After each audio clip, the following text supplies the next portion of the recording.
Hello Internet, my name is Chamomile, I have a GM's Guide, and this is that GM's Guide, but instead of regular, it's on YouTube. Today we're talking about mysteries, and mysteries make up a much larger portion of adventures than many people realize. Anytime players want to find out something they don't already know, that's a mystery. It could be solving a crime, uncovering the location of a lost artifact, finding blackmail material on an unhelpful member of the King's Council, whatever. Now, what most people do know is that it is very easy to do mysteries very wrong. Just the idea of a mystery adventure conjures up for many an image of the party sitting around for hours, trying to figure out what clue they've missed to solve the puzzle the GM's put in front of them. A well-designed mystery does not have this problem, and the secret is the rule of 3. If you leave 3 clues in one location, players are probably going to find and correctly interpret at least one of them.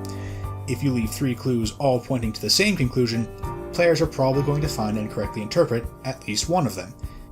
So you could have a starting scene with 3 clues, all of which point towards the next scene. This is usually only good for a very short mystery, more of an encounter than a complete adventure. For a proper mystery adventure, what you want is to have a starting scene, whether that's a specific location or a conversation with a specific person or what have you.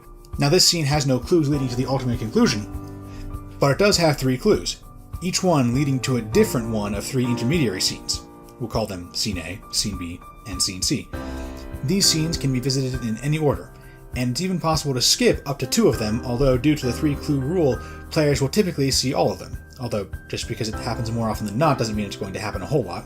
The players probably won't find every one of the 3 clues in the introductory scene, but they probably will find one of them, and that will give them a lead to follow. If they do happen to find 2 or all 3, then so much the better. Each intermediary scene, scenes A, B, and C, also contain 3 clues. 2 of the clues point to the other intermediary scenes, and the 3rd clue points to the conclusion, the solution to the mystery. So Scene A has clues leading to Scene B, Scene C, and the conclusion. Scene B has clues leading to Scene A, Scene C, and the conclusion, and Scene C has clues leading to Scene A, Scene B, and the conclusion. Since there's 3 clues in each scene, we can be fairly certain that the players will find at least one of them, which will again allow them to continue on the mystery. Maybe they'll find a clue leading to conclusion right away, but it's more likely they'll find one of the other 2 clues pointing to one of the other 2 intermediary scenes. For example, if they go to Scene A, they will probably find one of its 3 clues. There's a 1 in 3 chance, roughly, that they find the clue leading to the conclusion, but a 2 in 3 chance that they find a clue leading to either Scene B or Scene C. Let's assume that the players find the clue for Scene B and go there next. Once again, they have 3 clues to find. One of those clues will lead back to Scene A, where they just came from. So, what happens if they find that clue? There's a 1 in 3 chance they'll find that clue, and if that happens, they'll be stuck, right? Well, no. Think of the total number of clues they've had for Scene C. There was 1 clue for Scene C in the introductory scene, another clue in Scene A, and now they have a 3rd clue from Scene B. Since they've had 3 clues for Scene C, odds are they've found at least 1 clue and interpreted it correctly, so they have a lead to follow to Scene C. Once they reach it, they've had 3 clues for the conclusion, 1 each at A, B, and C, which means odds are they've found and figured out at least one of them, which means they can now go on to the conclusion of the adventure. That's all a little abstract, so let's have an example. Say the players are in an intrigue campaign. Baron von Racist is on the King's Council and is voting down any motion to ally with the goblins. His father was killed by goblins in the war 30 years ago, and he won't let the grudge go even after the players put a new and more friendly king on the throne of the Goblin Kingdom. So the players have resolved to get Baron von Racist's cooperation through blackmail. It's a theme of the campaign so far that basically every noble has some dirty secret that can be used against them, so the first scene, in this case, is just the players sitting down and figuring out how to investigate the Baron and figure out what his secret is. Let's anticipate 3 potential approaches as a GM. First, visit the Baron's castle on some pretense. You could just break in if they're sneaky or figure out some kind of social excuse, and physically search for evidence of his being up to something he wants to keep secret from the rest of the court. Second, meet with his serving staff and question them about the Baron's activities, whether using charm or intimidation as leverage. Third, get a hold of his financial records and see if there's any unusual purchases. Most stewards keep good records, and if the expenditures don't add up or some of them have suspicious labels, that might lead the party to any indiscretions the Baron happens to have. There's a 4th approach I anticipate from inexperienced investigators, which is to approach the Baron directly and hope he somehow just tells people what crimes he's committing. There's no cost to role-playing this scene, and it's actually a great time to characterize the Baron a bit if you haven't had a scene for that already. But without even knowing which direction to steer the conversations in, players are going to be flying blind and are unlikely to get very far. What you can do with this scene is instead have him drop clues to the other avenues of investigation. Maybe he'll assert that he doesn't want anyone snooping around his estate unsupervised. He'll claim he's had a number of attempted thefts recently.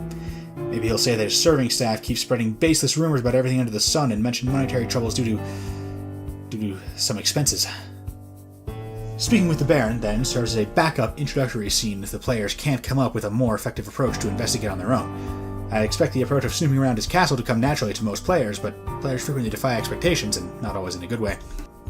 While snooping around the Baron's estate, the players may overhear serving staff gossiping about the Baron's strange behavior at night and exchanging theories about what he might be up to. They may also stumble across his steward's letters directly. Finally, they may uncover the hidden passageway that leads to his hidden necromancy laboratory. This is Scene A, with its 3 clues. Odds are players will find at least one of them. If the players question the staff, the gossipy maids will be pretty freely divulge that the Baron seems to appear and disappear from nowhere, like he can walk through walls sometimes, and is always wroth when a servant catches him skulking in the shadows. He seems to especially skulk in a couple of specific places, which the maids have learned to avoid as much as possible. This is where the Baron's secret doors are located. They'll also talk about how they overheard the Baron and his steward arguing over the cost of certain special expenditures. The Baron's butler is aware of the necromantic laboratory, as it's left to him to scrub it down, but it takes a particularly high persuasion or intimidation check to get him to divulge the secret. If the players examine the steward's ledgers, it includes accounts for digging several tunnels and installing several doors a few years ago, even though there's no other construction listed anywhere in the nearby years, and the room where the doors were allegedly built don't actually have doors in them besides the main entrance, which you'd expect would have been constructed along with the room itself. It also mentions paying a hefty bribe to the butler for his cooperation in certain matters best left to the imagination. Finally, it lists the purchase of discrete materials from a merchant which, with the right connections, or perhaps if they happen to have stumbled across them before, the characters know to be a black marketeer for necromantic materials.